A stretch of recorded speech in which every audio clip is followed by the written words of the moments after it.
Hello বন্ধুরা, Mala's gardening হ্যাভেনে আপনাদের সকলকে অনেক অনেক স্বাগত। আশা করি আপনারা সবাই অনেক ভালো আছেন। আমিও অনেক ভালো আছি, সাথে বাগানের নিত্য কাজে ব্যস্ত আছি। বন্ধুরা, প্রচণ্ড গরম পড়ে গেছে। আজকে হলো মার্চ মাসের 13 তারিখ, আর গরমের তাপ এতই বেশি যে দিনের বেলা ছাদে আসার আর জো নেই। এখন থেকে ছাদে আসতে হচ্ছে বিকেলবেলা, তবুও পুরো 5টা পর্যন্ত ছাদে কিন্তু রোদ্দুর থাকে, তারপরে আস্তে আস্তে সন্ধ্যা লাগে। আর এই গরমে গাছগুলো কিন্তু সারাদিনই রোদ্দুরে পুড়তে থাকে, তো গাছের বিভিন্ন ধরনের ক্ষতি এর কারণে হয়। গাছের পাতা নুয়ে পড়ে, কিছু গাছে যদি জল দিতে একটু দেরি হয় তাহলে কিন্তু সে সমস্ত গাছের পাতা ঝরে যায়। আবার কিছু গাছ তো একেবারে মরে যায়। বিশেষ করে এই ধরনের ছোট ছোট পটের মধ্যে যে সমস্ত গাছ আছে সেগুলো কিন্তু মরেও যায়। তো এই গরমের হাত থেকে গাছকে এই সময় কি করে বাঁচাবো, তো তারই একটা খুবই ভালো উপায় আমি আজকের ভিডিওতে আপনাদেরকে বলতে চলেছি। তো চলুন দেখতে থাকি ভিডিওটা। আর এদিকে দেখুন, ছাদের উপরে আমার একটা সজনে গাছ রয়েছে, আর তাতে বেশ ভালো সজনে ধরেছে। আর এদিকে আছে লাউ গাছ। লাউ গাছটাও খুব সুন্দর গ্রোথ হয়েছে। তো এখান থেকেই ভাবছি আজকে দুটো ডগা হারভেস্ট করে নেব। আসলে আমার বাড়িতে লোকজন সবাই সদস্যরা যতখানি না লাউ পছন্দ করে, তার থেকেও বেশি লাউ শাক, লাউ পাতা বাটা এগুলো খেতে পছন্দ করে। আর দুদিন আগে আপনাদেরকে ভিডিওতে দেখিয়েছিলাম যে পালং শাকের দানা রোদ্দুরে দিয়েছি, তো দুদিনের রোদ্দুরে পুরো পুড়ে কালো হয়ে গেছে। আর কালকে এসে এই গ্রো ব্যাগের মাটিগুলোকে রোদ্দুরে দিয়ে গেছিলাম, আর একদিনের রোদ্দুরেতেই পুরো শুকিয়ে গেছে। আর এই যে বস্তাটা দেখতে পাচ্ছেন, তো এত বড় বস্তাতে কি এনেছি বলুন দেখি। এই দেখুন, কাটা খড়। এই পুরো এক বস্তা খড়ের দাম নিয়েছে মাত্র 110 টাকা। আর এই খড়টা কিন্তু বেশ অনেক দিন চলবে। তো আপনাদেরকে যে বললাম যে গাছকে রোদ্দুরের হাত থেকে বাঁচাবার জন্য একটা খুব ভালো উপায় বলবো, সেটা হলো এই কাটা খড়।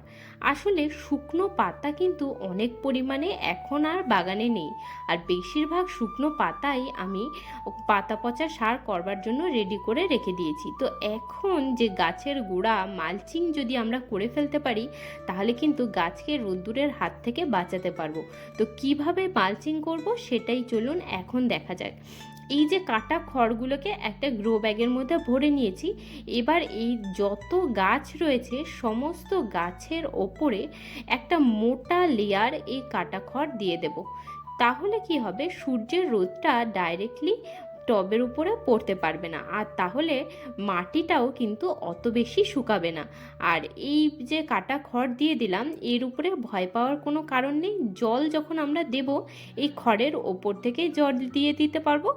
আর মাঝে মধ্যে এসে এই খড়গুলোকে সরিয়ে আপনারা দেখে নিতে পারেন যে গাছের গোড়ার মাটি শুকনো আছে না ভিজে গেছে। তো বেশিরভাগ সময়ই দেখতে পাবেন যে মাটি ভিজেই রয়েছে। আর এতে কিন্তু গাছের খুবই ভালো উপকারও হয়। মাটির মধ্যে প্রচুর অণুজীব থাকে, যারা ডাইরেক্ট রোদ্দুরে মাটির মধ্যে থাকতে পারে না, তারা চলে যায় নিচের দিকে। তো গাছের ওপরের যে মাটির লেয়ারটা, সেটা কিন্তু আস্তে আস্তে বাঞ্জারা হতে থাকে, অর্থাৎ তার মধ্যে পুষ্টিগুণটা কমতে থাকে। ডাইরেক্ট সানলাইট থেকে মাটিকে যদি আমরা বাঁচাতে পারি, তাহলে কিন্তু মাটির গুণগত মান অনেকখানি বেড়ে যায়।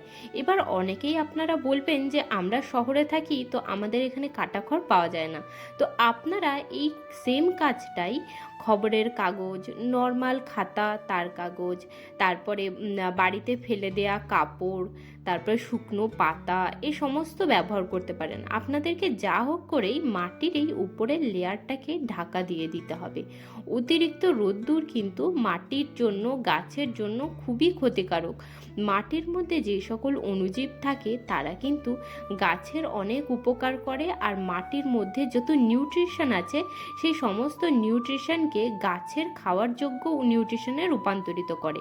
যেমন গাছে আমরা ব্যানানা পিল ফার্টিলাইজার, অর্থাৎ কলার খোসার সার, তারপরে আপনাদের সর্ষের খোল ভেজানো জল, গোবর সার, কম্পোস্ট, ভার্মি কম্পোস্ট, যাই আমরা গাছের গোড়ায় দিই না কেন বা মাটিতে মিশিয়ে দিই না কেন, সেগুলোও কিন্তু ডাইরেক্টলি গাছ খেতে পারে না।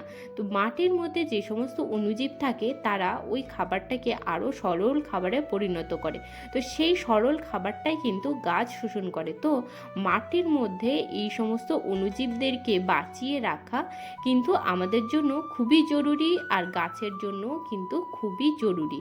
তো সেই কাজটাই অনেক বেশি ভালোভাবে হয় যাতে যখন আমরা এইভাবে মাটির ওপরের লেয়ারটাকে ঢাকা দিয়ে দিই। এতে এক তো রোদ্দুরের হাত থেকে গাছ বাঁচবে, সাথে ওই অণুজীবগুলোও বেঁচে যাবে যারা গাছের জন্য খুবই উপকারী।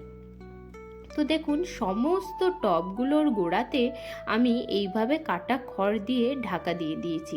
এখন বাগানে রয়েছে প্রায় 650 থেকে 700 গাছ। সমস্ত গাছ তো একদিনে এইভাবে মালচিং করে দেওয়া সম্ভব না। তো আজকে আমি গাছ পুরো বাগানের এই দিকটাকে যে কটা গাছ রয়েছে তাকে মালচিং করে দিলাম। তারপরে কালকে এসে আবার ওই দিকের কয়েকটা যে ভাগগুলো রয়েছে ভাগ ভাগ করে দেব। কারণ একদিনে যদি সমস্ত কাজ করতে যাই তাহলে কিন্তু টাইমটাও অনেকখানি লেগে যাবে, আর অন্য কাজও বাগানের হয়ে উঠবে না। এই যে বাগানের এই সাইডে রয়েছে আরও বেশ কিছু গাছ, এই সমস্ত গাছগুলোকে আবার কালকে এসে মালচিং করে দেব। এদিকে বিভিন্ন ধরনের গাছ রয়েছে, ফলের গাছ রয়েছে, ফুলের গাছ রয়েছে, বেশ কিছু সবজির গাছ রয়েছে, আর কিছু ইনডোর প্লান্টও রয়েছে। আর গোলাপ ফুলের গাছের পরিচর্যার বিষয়ে একটা ভিডিও আমি সামনেই আপনাদের জন্য আনতে চলেছি, তো চ্যানেলটিকে সাবস্ক্রাইব করে রাখুন, দেখতে পাবেন। তো এই কাজ করতে করতে হঠাৎ করে দেখুন বাগানে এসেছে এক অসাধারণ পাখি, একদম হলুদ রং আর মাথাটা কালো। আমি তো আজ পর্যন্ত এই পাখিটাকে কোথাও দেখিনি, এই প্রথমবার পাখিটাকে দেখলাম, আর খুবই সুন্দর দেখতে ছিল। তো আপনাদেরকেও একবার একটু দেখিয়ে দিলাম। তো বললাম যে বেড রেডি করব, আগের দিন তো মাটিটাকে শুকনো করতে দিয়ে গেছিলাম।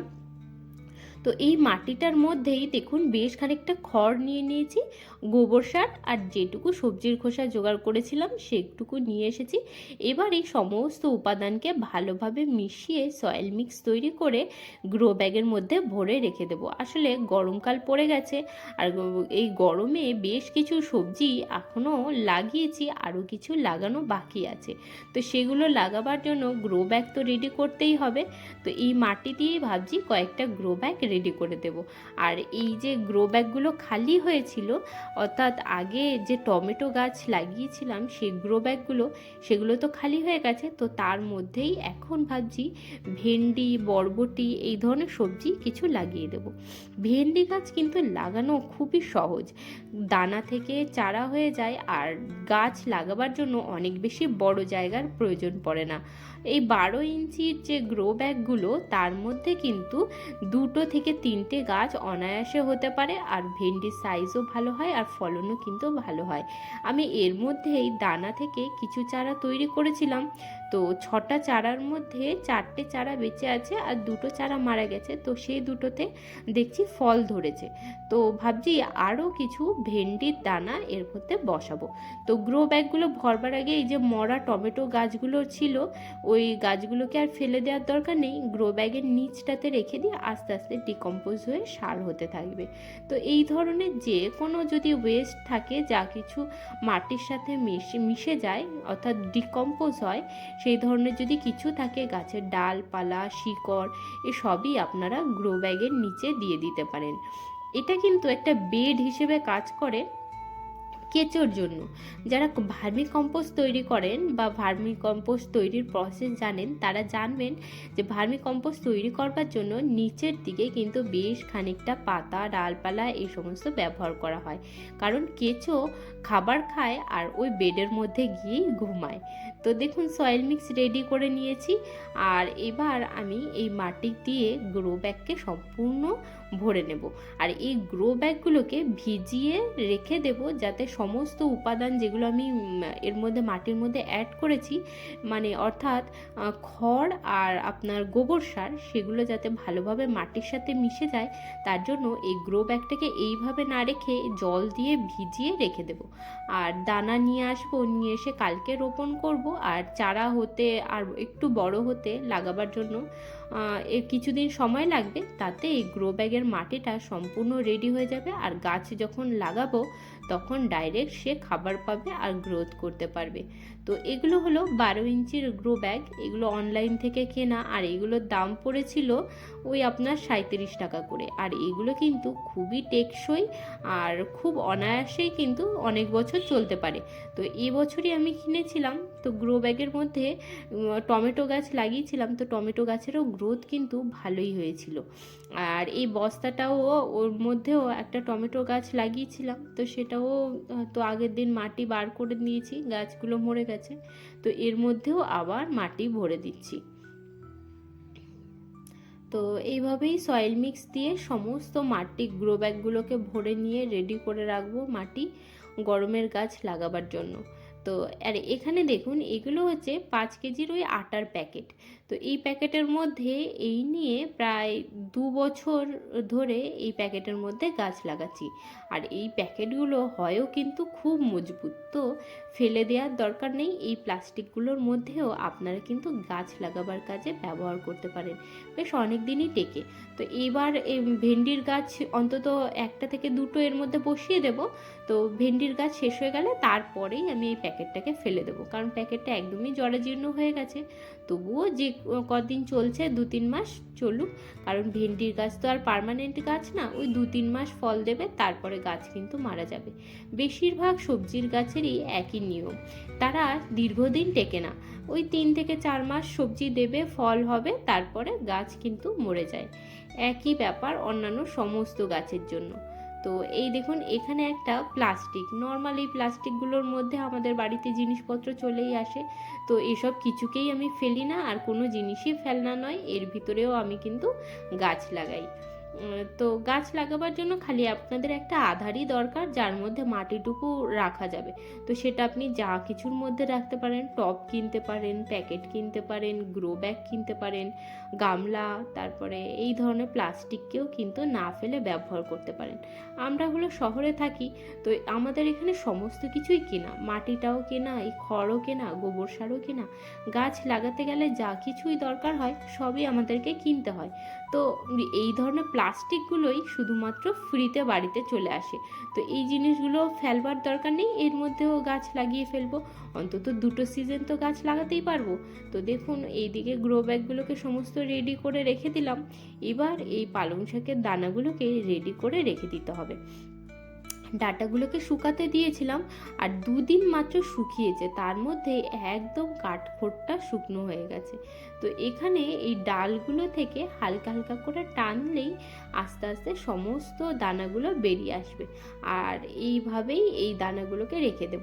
তা এইভাবে পালং শাক কিন্তু আপনারা সারা বছরই লাগাতে পারেন বাগানে, কোনো অসুবিধা নেই। কিন্তু এই রোদ্দুরের সময় একটুখানি ছায়া জায়গাতে যদি আপনারা লাগান তাহলে কিন্তু ভালো ফলন হবে। আর যে কোনো শাক, পালং শাক, লাল শাক, সবুজ নোটে শাক, এই সমস্ত শাকগুলো কিন্তু সারা বছরই আপনারা একটুখানি মাটির মধ্যে ছড়িয়ে গাছ লাগিয়ে খেতে পারেন। কারণ পালং শাকটা সারা বছর কিন্তু বাজারে মেলে না, আমাদের এখানে তো পাওয়া যায় না। পালং শাক, লাল শাক শুধুমাত্র ওই শীতকালটুকুই পাওয়া যায়, আর এখন একদম লাস্টের দিকে পাওয়া যাচ্ছে। এরপরে কিন্তু পালং শাক, লাল শাকগুলো থাকবে না বাজারে, তখন আসবে ছেঁচি শাক, কলমি শাক, তারপরে হেলেঞ্চা শাক, পাট শাকের সিজনটা এখন শুরু হয়েছে। তো পালং শাক আর লাল শাক এগুলো যদি খেতে হয় তো এইভাবে দানা নিয়ে এসে বা এইভাবে দানা সংগ্রহ করে আমার মতন নিয়ে আপনারা কিন্তু লাগাতে পারেন। তো দানাও কিন্তু এখন নার্সারিতে আর পাবেন না। আর এই দানাগুলো তো বুঝতেই পারছেন, এই বছর শীতে যে পালং শাক লাগিয়েছিলাম সেখান থেকেই 4-5টা ডালকে আমি দানা করবার জন্য রেখে দিয়েছিলাম। তো সেখান থেকেই দেখুন বেশ বা অনেকখানি দানা হয়েছে। তো ভেবেছিলাম আমি 3টে গাছ রাখবো, তো এক জায়গায় অনেক গাছ হওয়ার কারণে বুঝতেই পারিনি যে ওর মধ্যে 5খানা গাছ ছিল। তো 5খানা গাছ থেকে ডাল, এই যে দানা দেখুন বেশ অনেক দানা হয়েছে। আর খুব সহজে হয়েও যায় পালং শাক একবার লাগানোর ঠিক 1 মাস থেকে 45 দিনের মধ্যে ফার্স্ট হারভেস্টিংয়ের জন্য কিন্তু গাছ রেডি হয়ে যায়।